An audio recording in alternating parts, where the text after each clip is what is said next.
It can be powerful to tell your own story. It can be cathartic, healing.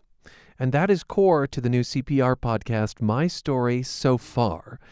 Creator and host Luis Antonio Perez is here with a preview. Hi, Luis. Hey, Ryan. Your mission is to showcase stories from communities that haven't necessarily been heard in the past. You held gatherings all over the state where people could share their lives on stage. One of the events was around people who'd been formerly incarcerated. What stood out to you about that experience? So with that community, we went to the basement of the Tattered Cover, and not only were these all folks from the same community, but the people in the audience were also part of that community. So this idea that everyone might recognize something in the experience. Yeah, and that's what struck me the most, the knowing head nods. What was an example of something someone who'd been in prison said that got nods across the room? So one of our storytellers is David Coleman, and David talked a lot about his journey in rehabilitation, getting to a point where he thought he was ready. It's time for me to get out of here because I'm rehabilitated. And then coming to the realization that he wasn't quite there. And it was going to take him a whole another set of years and a whole different approach to be able to get to the place where he felt like he could really contribute in the way that he wanted to. And there were so many people in the audience that were just nodding their heads to that, is sort of making all of that effort to become the person that you promised yourself you would be, thinking you've arrived, and then realizing, wait, there's still more work to do. I can do more here. Yeah, I can imagine that gap being painful too, the gap between what you think you're ready for and what you might be ready for. I know that storytelling is a passion for you. You began sharing on a stage a decade ago in your hometown of Chicago, which I learned, Luis, recently is like the birthplace of poetry slam. Yeah. Okay. One more thing that makes Chicago cool. But over the years of doing this, you noticed something was missing. What? When I first started doing stories and telling stories on stage, and it's sort of this burgeoning community at the time, it's a profound experience. You get to hear people tell their truths right in front of you. And, it's not going to be a surprise, but in these communities where it's either like performing arts or in the arts or anything like that, sometimes they're a little homogenous. There's not a ton of diversity once you start really getting into these communities. And, I just started to notice for myself, like, man, I'm the only one of me here. What do you mean by that? Yeah, and having grown up in a city, where like I'm exposed to a lot of diversity, that's what I expect in every scenario that I'm in. But just for me, what that means for me is like, hey, look at this. I'm the only first generation American. I'm the only person who has immigrant parents. Or at the time I was a college dropout. I'm the only person who doesn't have a college education in this room that's telling stories tonight. Or I'm the only person who grew up listening to hip hop, or things like that. Things that are like these cultural or experiential touchstones for me that I wasn't sharing with the other people that were in the community. Right. And you were talking earlier about how powerful it is when there is a common recognition of an experience. So I imagine you wanted to create more of that. Yeah, and I was lucky enough to be able to connect to a community eventually through the Silver Room and an event they do called Grown Folk Stories, which is still like the best show in Chicago. What is it, Grown Folk Stories? Grown Folk Stories. Okay. Yeah, and that community was extremely diverse, and finally I could hear voices that sounded like me. I want to hear my story too in someone else's voice. Oh, that's a nice way to put it. Well, you have brought this to the idea of My Story so far. It's been a months-long process. Luis, how did you decide where to go and whose stories to share? The world, or at least Colorado, was your oyster. Yeah, that's a really good question. And I think it's the most common question that I get asked when I go to like a classroom, like a university or high school classroom. They're like, how do you come up with your ideas? I try to give as honest answer as I can, which is, look, I'm just one person or whatever. If we're on a team, it's just a few of us. And all of us are limited by, our own field of vision. We have 130 degrees that we can see. And the producer in me feels responsible to turn your head all the time, always be looking around in all directions. And if you see a glimmer somewhere in the distance, walk towards it. Not with any assumptions, just being a steward of people's stories and understanding that the only way it happens is by doing, by actually putting your feet on the ground, opening your ears and going towards where you think the stories might be and just listening out for them. And so one of the glimmers was people who'd been formerly incarcerated. What was another glimmer? Give us an example of a place and a people. So another big one, I think, for this season of the show is the folks that were impacted by the Marshall Fire. There's a ton of stories, obviously, in the news about what happened with that particular, tragedy. Over 1,000 homes were destroyed. We'd heard a lot of news stories, but we hadn't heard personal stories from people of what they'd experienced since, or even just the specifics about not just what happened that day, but what they were feeling while everything was happening. So it felt like a natural community to approach about potentially doing a storytelling event. And we connected with some of the grassroots organizations in Boulder County and Louisville and Superior. And they thought it would be a good idea for people to share stories with each other and sort of have an experience of healing. Catharsis, to go back to that word. Yeah. Okay, the first episode of this podcast just dropped, and it features 2 stories. These are related to those folks who were formerly incarcerated. We're going to listen to one. Maybe you could tell us briefly about the organization you paired with to do this? We connected with Remerge, who is an organization that helps people who are recently released from incarceration to find resources, because that process is very muddled with a lot of just misinformation. It's very cloudy.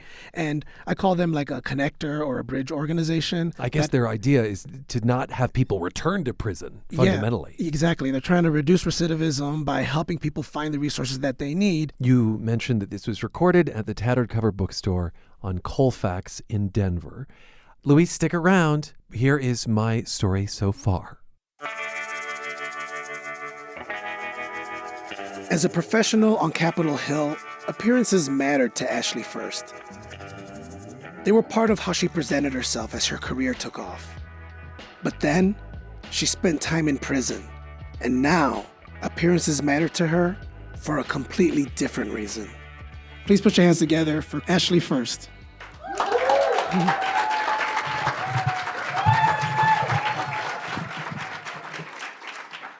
Well, hello. I feel like I have some really amazing stories to follow. I'm a little nervous now. So your clothes are usually the first thing someone sees about you, right? They can shape an impression before you even said a word to someone. And we all have that piece of clothing that when we put it on, we feel amazing and like we can just take on anything. When it comes to the professional world, the more neutral your outfit, the better, right? Black, navy, gray, khaki, they're all staples in an office environment. But when I worked in Washington, D.C., it was like I was performing for people. My professional attire was the costume that I wore. In the lobbying world, you have to go into an office with confidence, and as a woman in the lobbying world, that confidence has to be supplemented with an outfit that is on point to be taken seriously. So for me, I had a particular clothing item that really helped me feel invincible when I was up on the Hill. It was a hunter green blazer that was just slightly different and unique. Something I guess I ultimately wanted to be. I wanted to be remembered when it came down to it. The blazer was close enough to neutral to be an appropriate color and not brilliant enough to stand out and be seen as too eclectic for that Capitol Hill environment, the land of red power ties and those white starched shirts that you see all the time. The blazer had a subtle herringbone pattern on the outside, and when I rolled up the sleeves, out popped green silk with a white polka dot pattern, like a little surprise underneath like a calm lake, kind of. The silk was cooling on the inside, especially in the hot, humid DC summer days. The blazer almost made me feel like I put on my superhero cape to try to save the world, and I loved it. For a while, I felt so silly about this importance I placed on clothes, and I was worried I'd come off as seeming vain and narcissistic for it. Especially as a woman, sometimes we place value on ourselves by how we look. But even though I portrayed myself as this confident professional woman talking with senators and congressmen on Capitol Hill, my life was a cluster on the outside, I will be very honest. I still suffer from imposter syndrome really badly. So I would self-medicate. I turned to alcohol. I had a really bad cocaine problem. It lasted probably like 5 or 6 years. So because of this drug addiction, I fell into massive, massive debt. And I remember that fateful day I made the worst mistake of my life and used my employer's bank account to start to pay down this massive amount of debt that I had. So in other words, I committed a federal crime. I was sentenced to 27 months in the federal system. I felt like my life was over. I didn't see any point in keeping anything from this soon-to-be past life, not my house, not my husband, not even my clothes. So about a week and a half before I self-surrendered, I began packing up everything in the closet. And as I set out to clear it all, I separated items into 2 piles, one to donate to Goodwill and one to keep. And I remember when it came to my professional clothes, I just gathered them all up off the hangers and threw them on the ground. And I was like, I'm just done. I'm going to get rid of it all. I was going to be branded with this scarlet letter F for the rest of my life that I feel like it's just on my shoulder, like you all can see it right now. There's no way I'm going to get back in the professional world with a felony. It's done. I felt like I was discarded, like I was damaged, much like something you would donate to Goodwill, right, and just completely forget about for the rest of your life. So this blazer is sitting on top of the donation pile, and I keep looking at it and picking it up and setting it back down, like, do I get rid of it? Like, I felt this, like, internal struggle that now, like, when I first thought of it, I thought it was ridiculous. I was like, why am I so attached to this piece of clothing? But, once I got to prison, everyone wears the same thing. Where I was, it was khaki pants, khaki button-downs, brown T-shirt. The clothes in prison are stiff, unyielding, and they were men's clothes in a women's prison. So gone were these comfortable clothes that made you feel like a professional or even a human being. Individuality is very much discouraged in prison. You're just a number, 355-22016. Can still repeat it to this day. After I was released, I also did a year in the halfway house. And I was wearing my own clothes again, but I still felt lost, like I didn't know who I was. I didn't know where I was going. So I started working at Goodwill, sorting through donated clothes. And eventually, a person took a chance on me to get me back into the career field I thought I had left behind. It made me start to believe in myself again, so I started to set goalposts for myself. So I set another goalpost to get a little bit better of a job, which led to another company believing in me, because when you're coming out of a system that tells you you're nothing, that you're insignificant, you're not worth taking a chance on, you'll always be the label that you're stuck with. It can be easy to just walk off and be like, forget it. Like, I'll just go back to that life. But I wanted to keep challenging myself, keep moving the goalposts I had set. So all these moving goalposts has actually led me to the job I have now as a senior program manager for employment opportunities at an organization called Responsible Business Initiative for Justice, or RBIJ. And we are an international nonprofit that engages businesses and business leaders to use their platform to enact criminal justice change all over the country. We actually helped pass Clean Slate here in Colorado. Yeah. And my role in particular leads second chance hiring as well as what we call first chance hiring, which is aimed at a subset of opportunity youth to prevent that poverty to prison pipeline. But I finally feel like I'm starting to rebuild not only my life, but also my wardrobe, because now I'm in a more professional environment. But I remember when I walked into Ann Taylor to buy my professional clothes again, I just stood there and I looked at all the bright clothes and like the bright lights, and I was like, I feel like I'm getting back on track. I feel like I'm remembering that I'm more than this label than I have. And the first piece of professional clothing I bought was this bright yellow shirt that has flowers on it. And the first time I wore it, everyone was like, whoa. But, I've realized it's not about the clothes in my life. The clothes are just the representation of me, the new me that I am putting forward into this world, and the person that I've reshaped and built myself into. There are still people on the outskirts of my life right now that want to see me fail, that they want to see me struggle, and I'm not going to let them. I'm still in the process of rebuilding my life, repairing relationships, figuring out my place in the world. So this opportunity to buy these new clothes is an opportunity for me to show that I'm a different person now, how I've grown and learned from all my mistakes. And while clothes are ultimately just a thing, they're also a representation of how we view ourselves. I'm using these new clothes as my new and improved costume to remind myself of how far I've come, how I've personally changed, and how I can now try to help other people who've been in all of our situations. So thank you.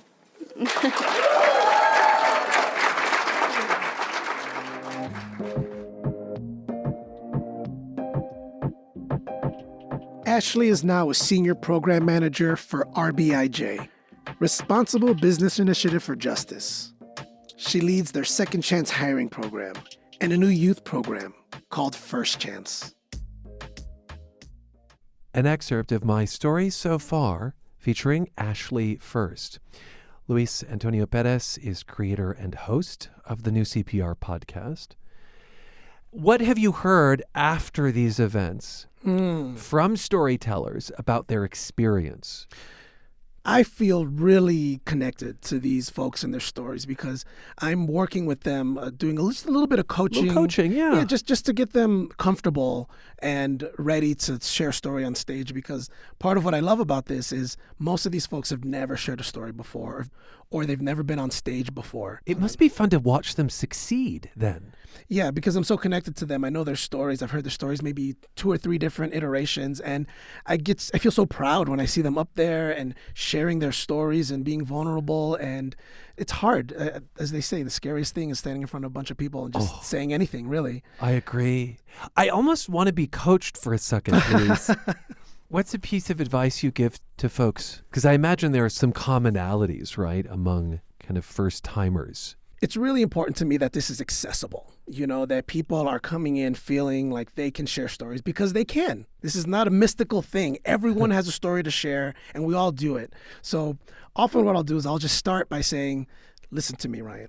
We are experts at storytelling because we've been consuming stories our entire lives. And all we're trying to do here is tap into that knowledge to help us deliver the story that you want to share. That there's almost something innate about it. Yeah, absolutely. Innate. We're almost wired for story. And then there's like some more practical things, like you can call it mining for memories or something like that. Starting to think about what is something that happened to you that was profound, or some memorable experience that you had. And we'll start there, starting in a moment. I got a flash. You've got one. Okay. I was a kid traveling with my mom. I think it was one of the first times I was on an airplane. And I had a Mickey Mouse stuffed animal that was so precious to me. I mean, we were inseparable. Its eyes were metal, and I didn't understand security. So they took Mickey from me and put Mickey on the conveyor belt. Oh, no. And I had a meltdown in the airport because I thought they were like absconding with Mickey. I didn't know it was temporary.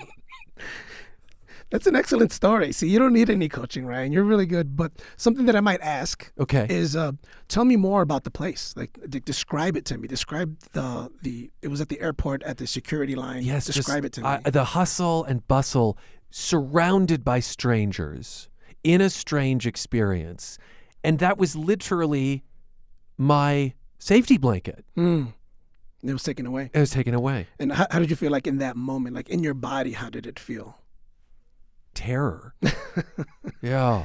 Whew. Okay. I see why you do this. So mostly what we do is we find a moment. We try to dig into the emotions of that moment. Once we get in there, let's try to pull out a lesson. And then from there, we get into like the nuts and bolts of it. How do we start the story? How do we get to the lesson? And how do we put people in that place? Okay, give us a glimpse of what's coming up in future episodes. So we'll expect those Marshall Fire stories for sure. Yeah, we'll have 2 episodes featuring folks that were impacted by the Marshall Fire. That'll be later in the season. And we're also going to hear from young folks in Aurora, Colorado, high school students who hadn't been in school for 2 years, have been doing virtual school for 2 years. We connected with an organization called YEBO, the Youth Empowerment Broadcast Organization, who teaches young people how to make media and tell stories. And we asked them, hey, what do you guys want to talk about? What do you young people want to talk about? And they said, we just want to talk about stuff that we care about. It's been such a tough 2 years. We just want to talk about family and love. Whoa. So that'll be the second episode. Luis, thank you for the preview. Thank you. Luis Antonio Perez is community producer with CPR's Audio Innovation Studio. We heard about his new podcast, My Story So Far, which you can find everywhere.